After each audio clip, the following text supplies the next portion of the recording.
Raka menatap jalan berbatu yang membentang di depan matanya. Udara sore di lereng Gunung Salak terasa lembab, dan kabut mulai turun perlahan. Di ujung jalan itu berdiri rumah peninggalan ibu rumah tua yang sudah lama kosong sejak ia merantau. Ke dinding rumah itu mulai lapuk, catnya mengelupas, dan jendela kayunya berderit setiap kali angin lewat. Di belakang rumah, tampak sumur tua yang ditumbuhi rumput pembohong. Warga desa sudah beberapa kali memperi kalau malam, "Jangan keluar rumah," kata Mbah Karta, tetua desa, saat Raka baru datang.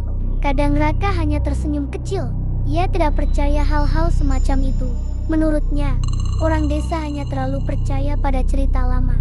Ia hanya ingin membersihkan rumah itu dan tinggal malam pun datang lebih cepat dari yang ia kira. Angin berembus melalui celah-celah jendela, membuat tirai tipis bergoyang pelan. Lampu minyak di ruang tamu berkedip beberapa kali sebelum akhirnya stabil. Raka duduk di kursi tua sambil membuka koper, tapi mendengarkan sesuatu suara ketukan. Tok, dia menoleh. Tidak ada siapa-siapa di luar, hanya bayangan pepohonan pinus dan kabut tipis. Ia menenangkan diri. Mungkin mengomel jatuh, gumamnya. Tapi tak lama kemudian, suara lain terdengar. Tawa itu sama, seperti berembus bersama angin. Hihihi. Raka berdiri dan melangkah ke jendela, mencoba mencari asalnya.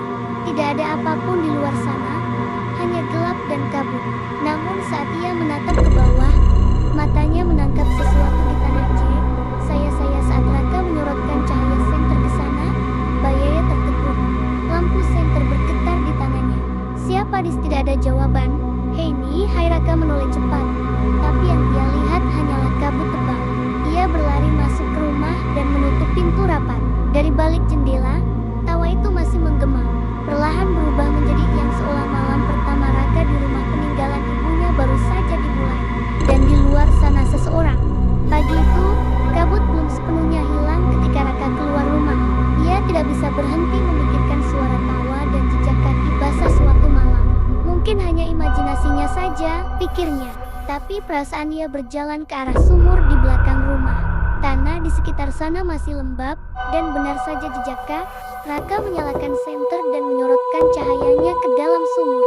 Dasarnya gelap, tidak terlihat apa-apa kecuali udara yang memantulkan cahaya redup. Tapi di antara akar-akar yang menggantung, ia melihat sesuatu berwarna merah kusam selai. Raka mengambil tongkat dan berusaha menariknya. Setelah beberapa kali mencoba, benda itu akhirnya terangkat keluar. Ternyata selendang.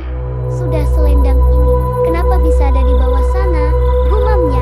Tiba-tiba terdengar suara langkah kaki dari belakang. Raka menoleh dan melihat Mbah Karta. "Tetua Nak Raka, apa yang kau pegang itu?" "Saya." Mbah Karta menatap selendang itu lama sekali, lalu suaranya lepaskan. "Nak, jangan dibawa ke dalam rumah." Raka menelan ludah. Ia tak percaya sepenuhnya, tapi kata-kata Mbah Karta membuat bulu kuduknya merinding. Namun rasa hari pun berlalu tanpa kejadian aneh. Tapi malamnya, saat Raka hendak tidur, udara di dalam rumah terasa lebih dingin dari biasanya. Ia terbangun oleh suara kain yang diruangkan. Langkah hati-hati, ia keluar dari kamar. Lampu minyak berkelap-kelip, dan di kursi tempat ia menaruh selendang tadi, tidak ada apa-apa. Ia mencari ke sekeliling ruangan, tapi selendangnya hilang. Baru ketika dia menatap ke dinding, dia melihatnya selendang. Lihatlah kenapa Raka terkejut dan mundur beberapa langkah. Saat ia menoleh, tirai jendela bergerak sendiri, dan di pantulan kaca jendela, ia melihat bayangan seorang perempuan. Kemudian tawa itu kembali terdengar pelan.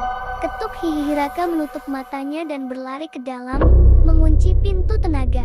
Dari luar, suara langkah kaki malam itu, Raka sadar satu hal, apapun yang menghuni rumah ini, tidak suka diganggu. Keesokan paginya, Raka duduk di beranda dengan wajah pucat. Dia tidak tidur semalaman. Suara langkah dan tawa itu terus terngiang di kepalanya. Dia memutus setelah sarapan seadanya. Raka pergi menemui Mbah Karta di rumah. "Mbah," kata Raka dengan suara pelan, "tolong ceritakan, siapa sebenarnya perempuan yang Mbah sebut Kunti itu?"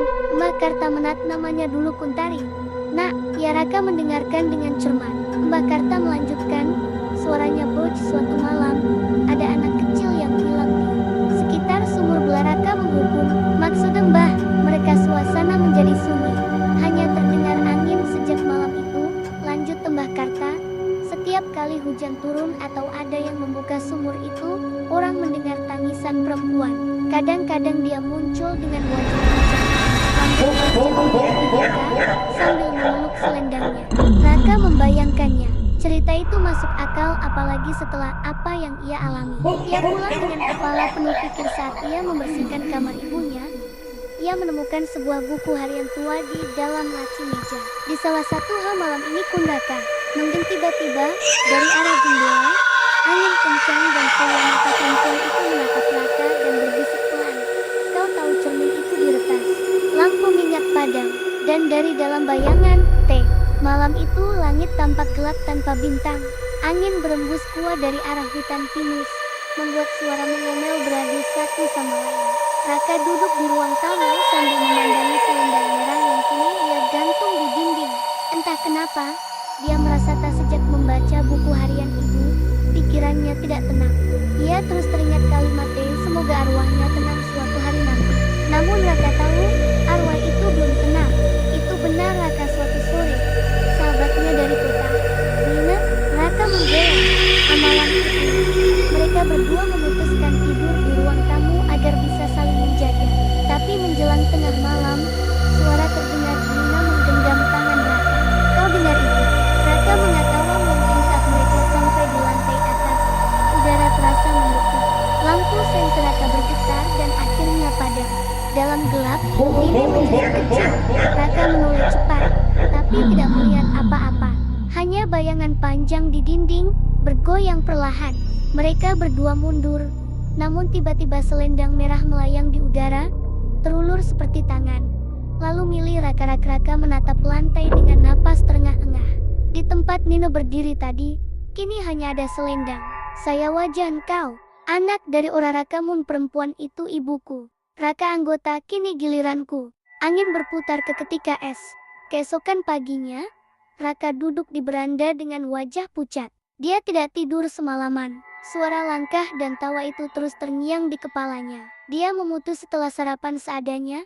Raka pergi menemui Mbah Karta di rumah. Mbah, kata Raka dengan suara pelan. Tolong ceritakan, siapa sebenarnya perempuan yang Mbah sebut Kunti itu?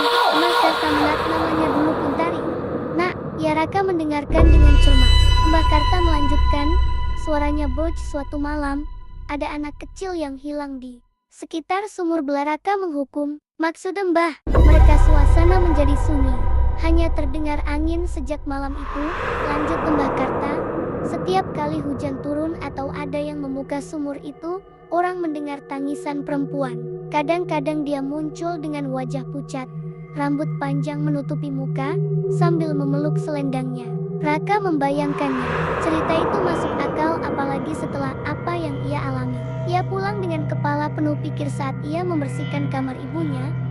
Ia menemukan sebuah buku harian tua di dalam laci meja. Di salah satu hal malam ini Kundaka menggeng tiba-tiba dari arah jendela. Angin kencang dan selia mata perempuan itu menatap Raka dan berbisik pelan. Kau tahu cermin itu diretas. Lampu minyak padam. Dan dari dalam bayangan,